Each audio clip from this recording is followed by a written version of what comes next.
There we go. Awesome. Okay. So when we left off last time, the party was heading west toward Barrack.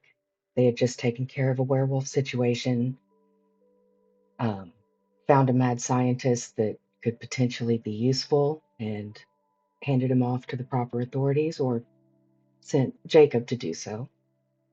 They met a new party member, and then as they sat down to camp for the night, Marrow was on watch, and the mist came rolling in.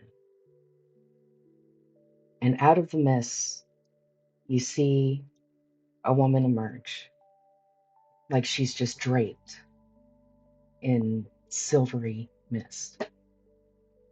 And she turns to you and she says, "Hello, Marrow.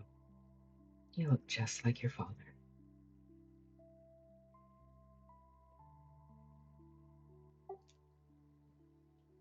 Yeah, it takes him aback, but he smiles at the words and kind of nods his head. His eyes almost immediately kind of well up, not into like a sob, but like a little misty, like it's just about to boil over. He wipes his eyes and tries to blink away any remaining tears and tilts his head quizzically at the woman, while at the same time sort of gesturing to a spot by the fire. I'm terribly sorry, miss. Have we met? Not exactly, but I see all the children of this world.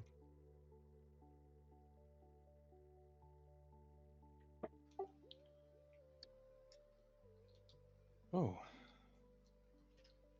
okay then. Um,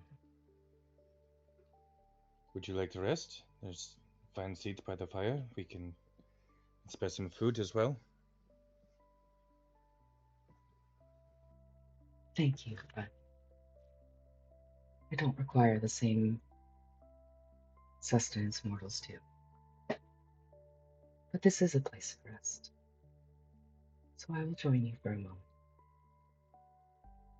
And she comes and sits by you, and you realize she's almost translucent, and there's a glow about her that's very warm and calming in almost a motherly kind of way.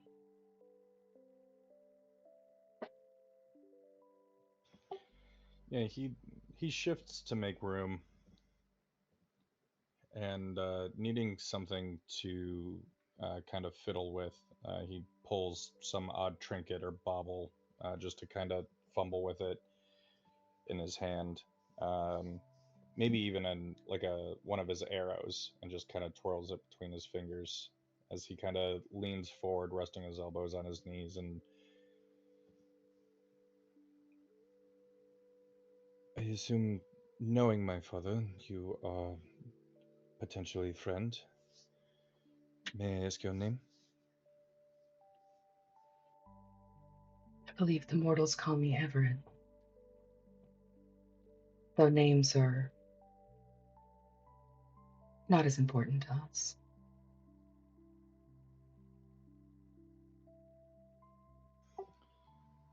Everin.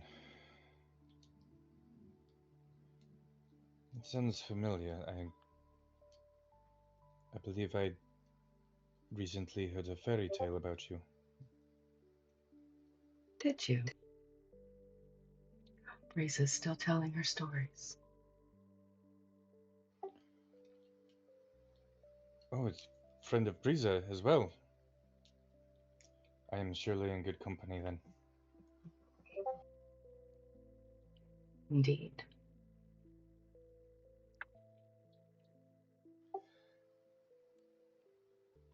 I'm And I'm terribly sorry. I have so many questions and I don't know where to start.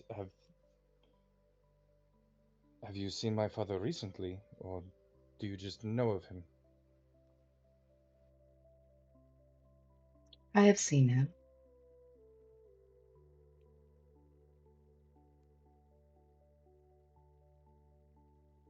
He came into my view when he crossed the veil.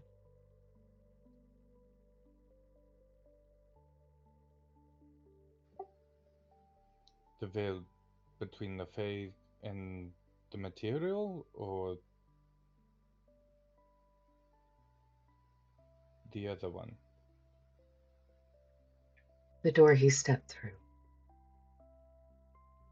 the day you couldn't follow.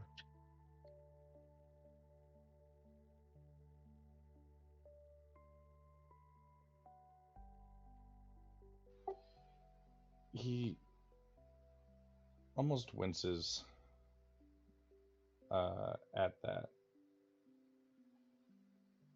Yeah, I should have been there. Should have been with him. Her eyes kind of soften a little bit, and she says, though you may carry the weight of that choice, it was never really yours to make.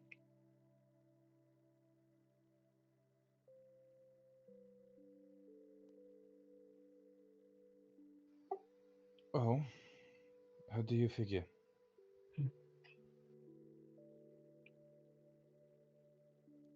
The last time I saw your father, when he came through,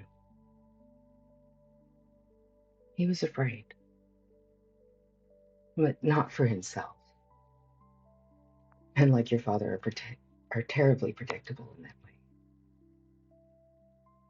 He was afraid that something would find its way back through the path he had taken.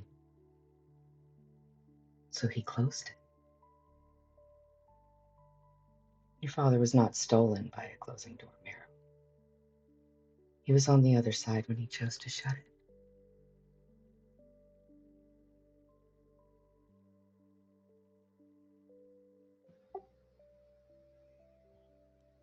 Well, that certainly sounds like him. Doesn't it, though? He smiles and chuckles, seems to relax a little more, begins kind of thumbing the edge of the arrowhead a little bit, just like running the tip of his thumb so that you almost hear like the grinding of the edge of the arrowhead along his fingertips, just kind of over and over as he flicks his finger across the edge of it. So, is he safe? Or have you not seen him since he closed the door? I do not know, but I know death. I know its seasons, its silences, the marks it leaves upon the world. And I have never felt your father's story become still. So, no, I cannot promise you that Alarian Westborough lives. But if I were his son, I'd keep walking.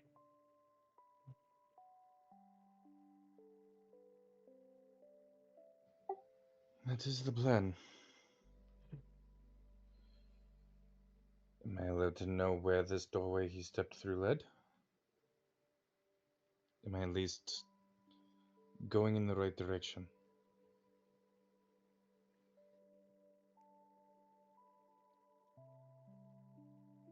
Your father crossed where the worlds had grown thin. But crossings are rarely roads, Marrow. They're rivers. They carry what comes through them. Instead of looking for where he is or where he came through, perhaps you should seek where he went next.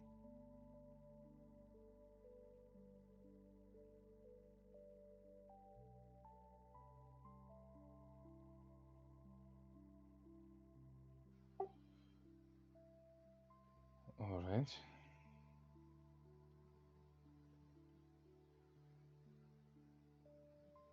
I honestly don't know where to start. Normally, I would just follow footsteps or look for tracks to follow, but I don't know if there are any in this case.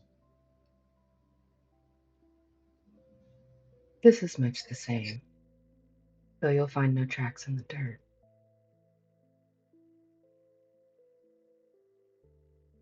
Go north. There are those beyond these lands that have made knowledge their inheritance. They gather it as kings gather gold, jealously, endlessly, and not always kindly. If a door between worlds is open, someone has written of it. If a man is crossed where no road should be, someone has wondered where he went.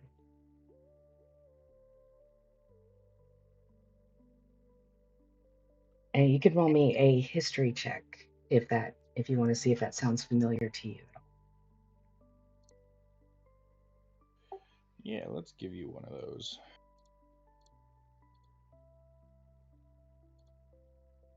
Skills and tools and history.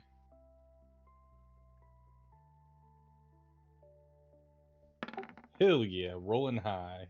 Yeah, that sounds like rubbish to you. You have no idea what the fuck she's talking about.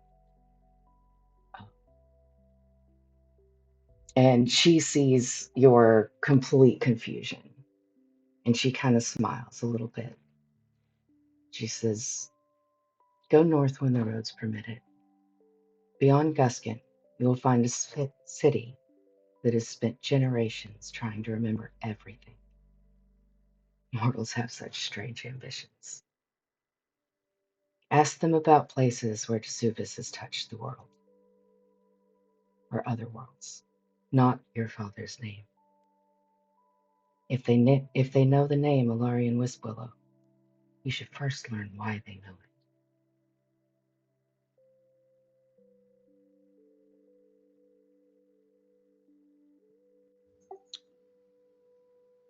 All right. I think we have a few bigger things to fry than my own personal affairs, but this is the sort of thing I've been looking for. I still don't think I fully understand who you are, but I do appreciate meeting you.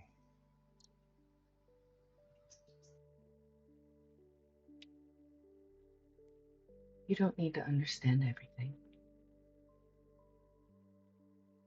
Who I am is probably of little consequence to your story as a whole. But I understand you.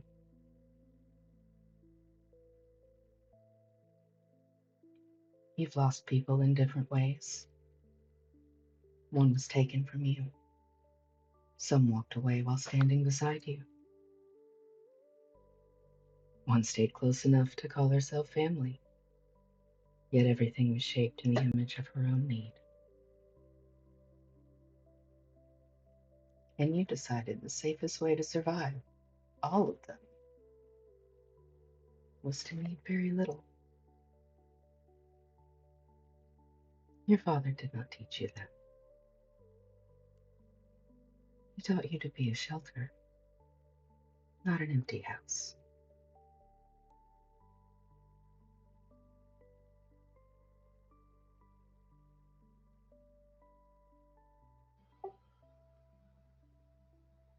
Wow, well, just read me like a book, why don't you?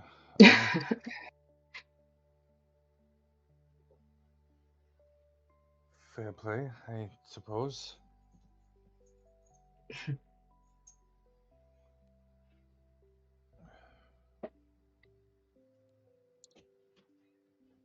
I am usually a man of few words, but I find myself having even less than usual. I. Okay. Head north, ask about pathways to other worlds and connections.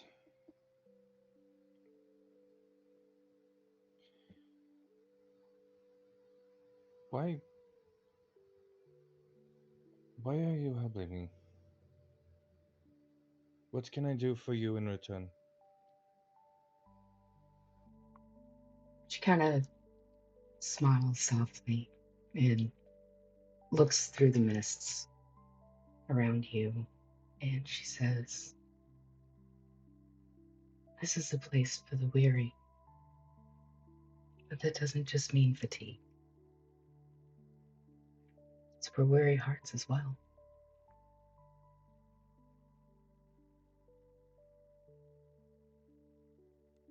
It finds those who need it."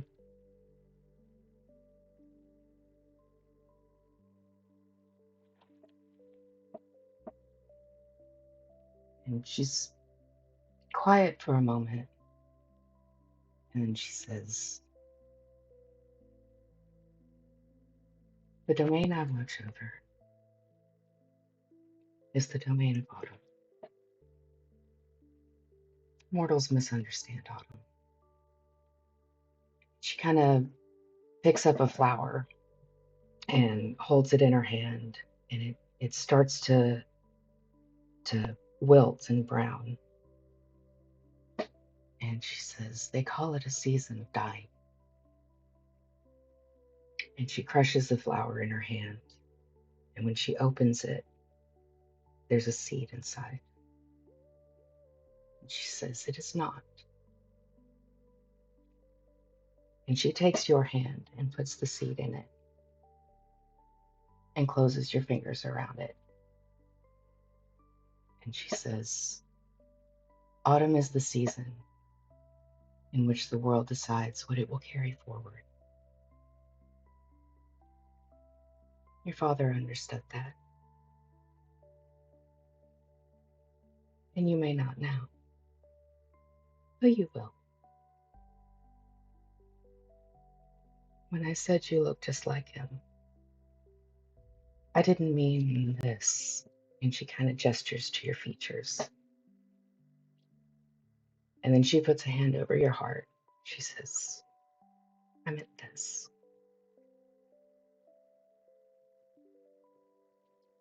And she pulls her hand back and she sits quietly.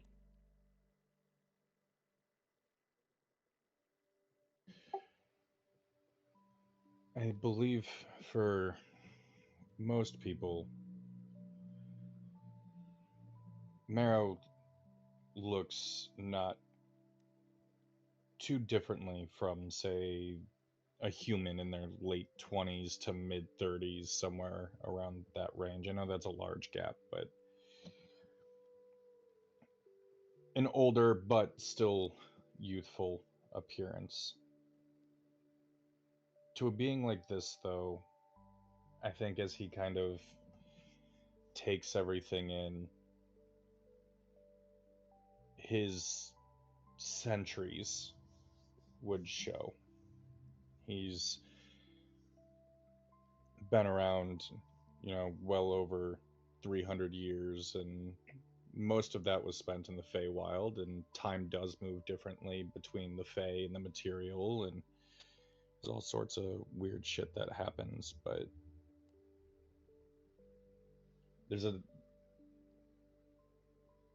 hopefulness and openness to him that is matched equally by weariness. It is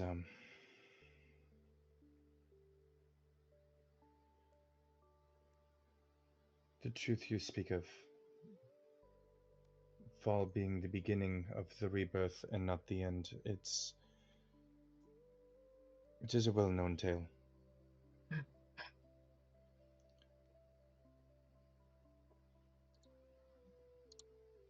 They speak, at least when I was younger, each season was taught to me in high regard. Every ebb and flow of the weather, climate, birth, and regrowth, it all serves its purpose. It's all vitally important to, um, the balance of everything, really. You can't just pluck one out and have things work normally. It would all collapse.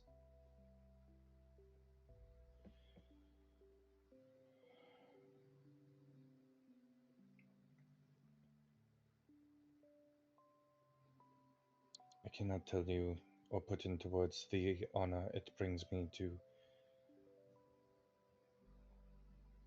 have the company of an avatar like yourself. I've experienced many things, many odd creatures, but this is the first. And, admittedly, I'm doing a lot to kind of keep my shit together right now.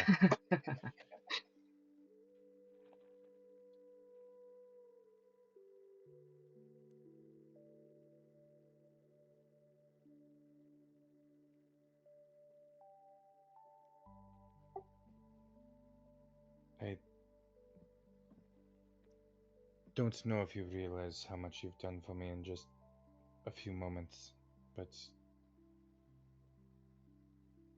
I will find a way to repay the favor, or at the very least, pay it forward.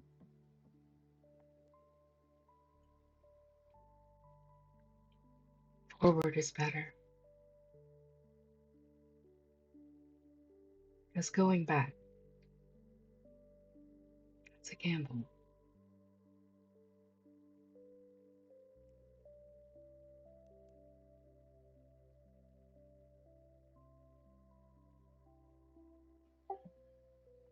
And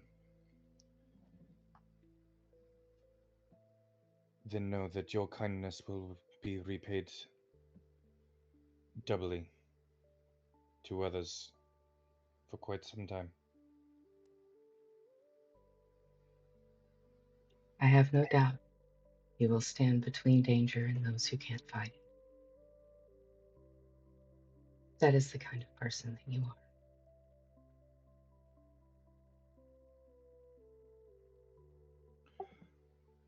To be fair, typically I stand like really far back, but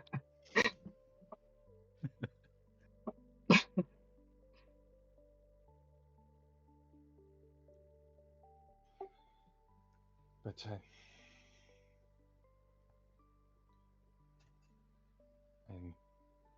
try to lean on my father's teachings and help those that can't help themselves, or really for any reason. But wow, really, my head is spinning. I still have so much. I don't even know what questions I should be asking. I'm a little all over the place. This days ago, I'm sorry, you have to understand, days ago you were merely a fairy tale that an old woman told me. And now you are the avatar of autumn, sharing my fire and telling me of my father and the man I have become. It's quite a lot to take in, even for someone of my years.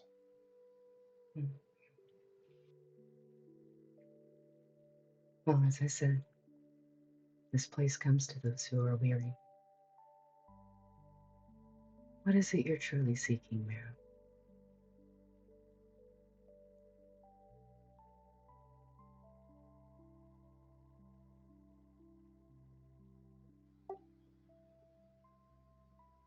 I don't entirely know.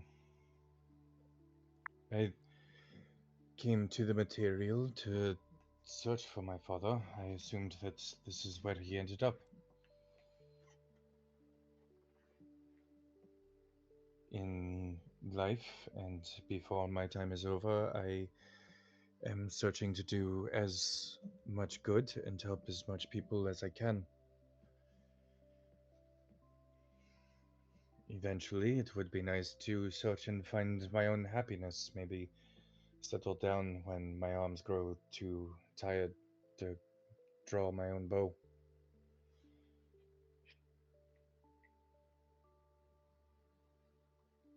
There is a part of me hearing tales of this plain and the songs of the dance that hopes it's real, and these artifacts we are learning about hold the power they are rumored to hold, and I can be with my father when he steps through that door. Her smile kind of falters a little bit, and she says, "Yes, the dreamer." And for the first time since you've seen her, her warmth dims just a little bit. It's not anger, it's almost closer to sorrow. And she says, "You will return to that day?" Yeah, of course you would. But remember, before you ask the past to become something else, that a day does not simply end because you've finished living it. Roots grow from it, branches, other lives, other decisions. When you finally stand before the dreamer, and I believe that you will, do not ask only what you would save. Ask what that salvation would destroy.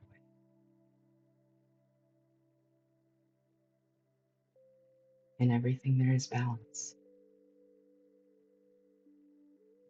and not everything that seems simple is.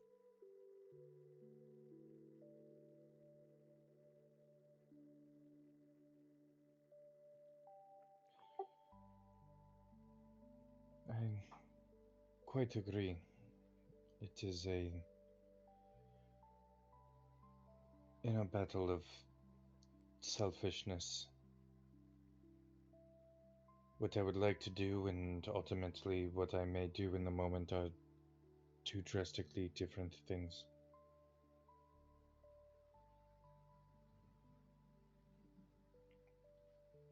That is often the way.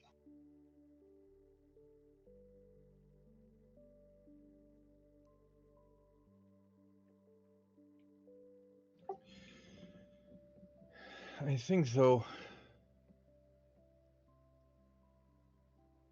I think what I want is not entirely different from everybody else.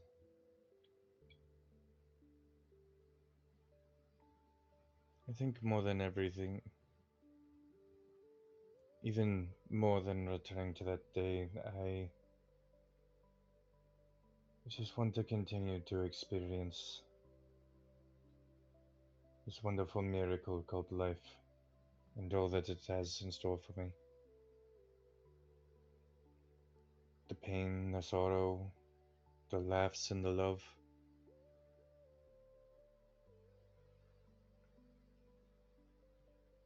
I was born as a man who will live many, many centuries and get to experience much more life, hopefully, than most others. And I think more than anything, I just want to cherish this gift. Make as much of an impact as I can. Help as many people as I can. You are your father's son.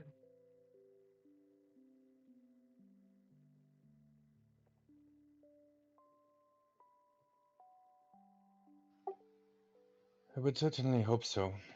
There would have been great many more questions if I wasn't.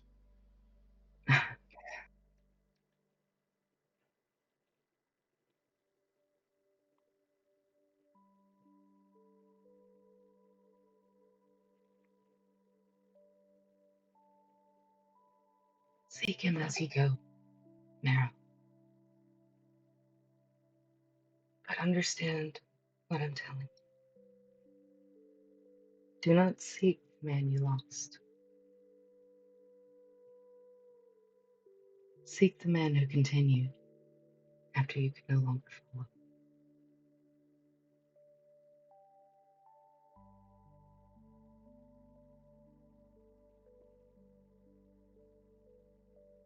And I'll be watching so I can see you help as many people as you can along the way.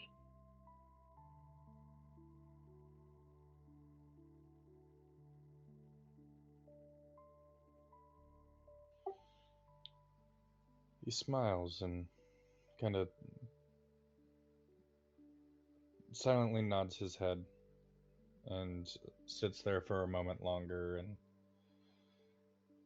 kind of plays with the seed that was placed in his hand.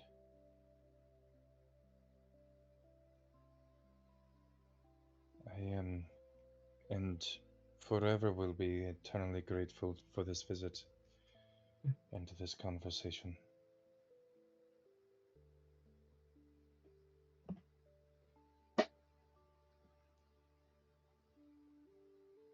Rest here while you can. You'll find no danger here. And maybe the morning will look a bit brighter.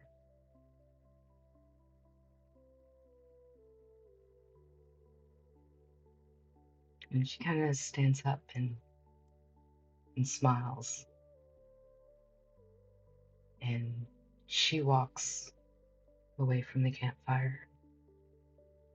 And you see in the mist there are a few people sleeping here and there.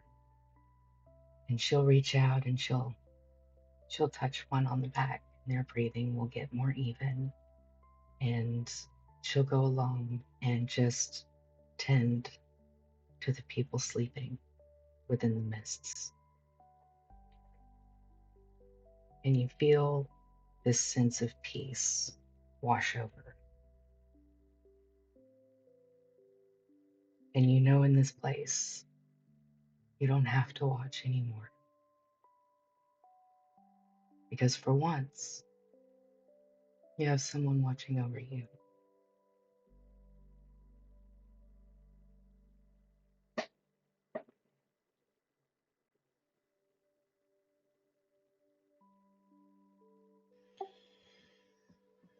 Yeah, when she had stood up, he would have stood up uh, with her as she walked away,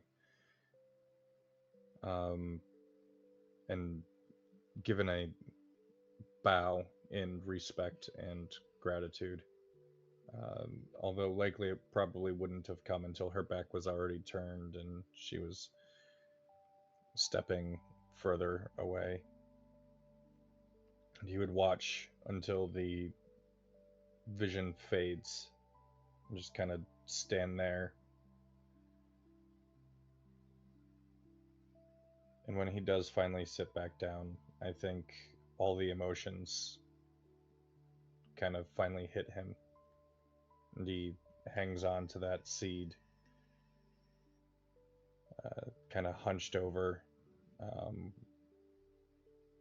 with it kind of it's in his hands, and his hands are kind of pressed into his forehead as his shoulders begin to rise and fall. with silent sobs.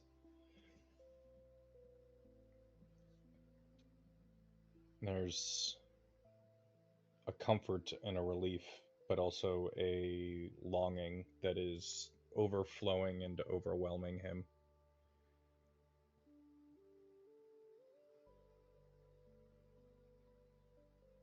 And rather than fight it or hide it, he welcomes this wave of emotion, even the parts of it that hurt, and savors all of it. I think eventually a time does come when he calms down and realizes that he needs to rest. And normally he would go and wake the next watch, but that sense of calm kind of stops him right before he goes to who was on second watch, Ah, I just know it weren't Vox. or I guess this would be third watch. Gaspar and Marrow had first. Marrow was solo for second. I think Adelaide was taking the second too, and then Gaspar was joining her on the last. Yeah. So then he would have approached Adelaide's tent or bedroll and then stopped himself. There's a sigh, like one of those where you feel 10 pounds lighter afterwards and his shoulders no longer feel as tense. He steps away from the tent, changing his mind, and goes into his meditation, sitting back down on that log near the fire, letting everybody else just enjoy a full night's rest. And so they do. And everyone wakes the next morning refreshed, rejuvenated, and just a little more hopeful.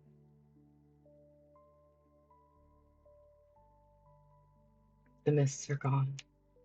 No sign that they were ever there. There's no people lying in the grass. No sense of calm, but there's the memory of it and the peace that it brought. And even the ones that didn't see it step just a little lighter today. And that will be where we wrap up today.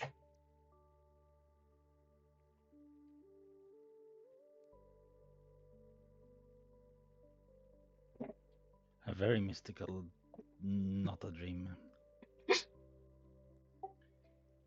Yeah, there was a lot in that. I Mm. didn't realize you were like ancient.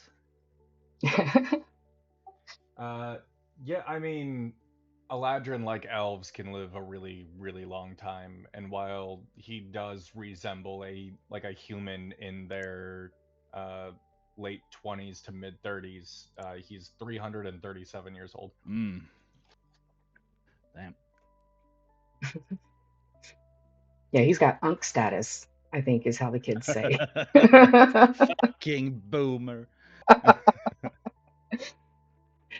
Yeah. I know this wasn't very That stuff long. was enjoyable to listen to. Good, good. And I hope you guys had a good time with this little special This episode of ours. vignette. Yeah. Yeah. Yeah, I it's the first session, even though it was only 40 minutes, where I did not take any notes. And I'm just going to pull the transcription straight from Archivist and throw them in there. All right. Oh goodness. Um yeah, so I think at some point I might do kind of one of these for each character, like as schedules allow. I think that'd be really cool to just Oh, kind of I have, absolutely agree. yeah, Everybody needs one of these. yeah. They'll all be a little different, but yeah, I think the scheduling actually worked out today. It was good to kind of just focus on this thing, I think.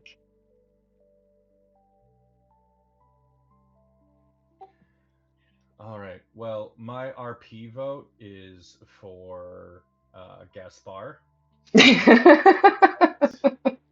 That one moment he had. That really convincing snoring. Oh yeah, yeah. All right. Yeah, we will forego the token votes this time, obviously. But Yeah. but yeah, I know it wasn't a full session, but I hope it was enjoyable nonetheless. Hey man, I'll take a little bit over nothing any day. Oh yeah. All All right. right. Yeah, that's good fun. I'll Yeah, catch y'all later. we will meet back September 5th is the plan. Sounds good. Thank you. Thank you. All righty. September 5th? Jesus Christ, this is like a month away. I'm going on Yeah. vacation for the next one. Ah, okay. I didn't know the other No, two were gonna I pull. mean, you don't need to explain. I just, yeah. To be Okay, fair, okay. you mentioned your camping trip like before Yeah, this yeah, even yeah, yeah. started. So Yeah, well, hopefully scheduling will Uh, clear out after that, but we'll be back on September 5th. So, y'all have a good one, and as always, thanks for playing with me.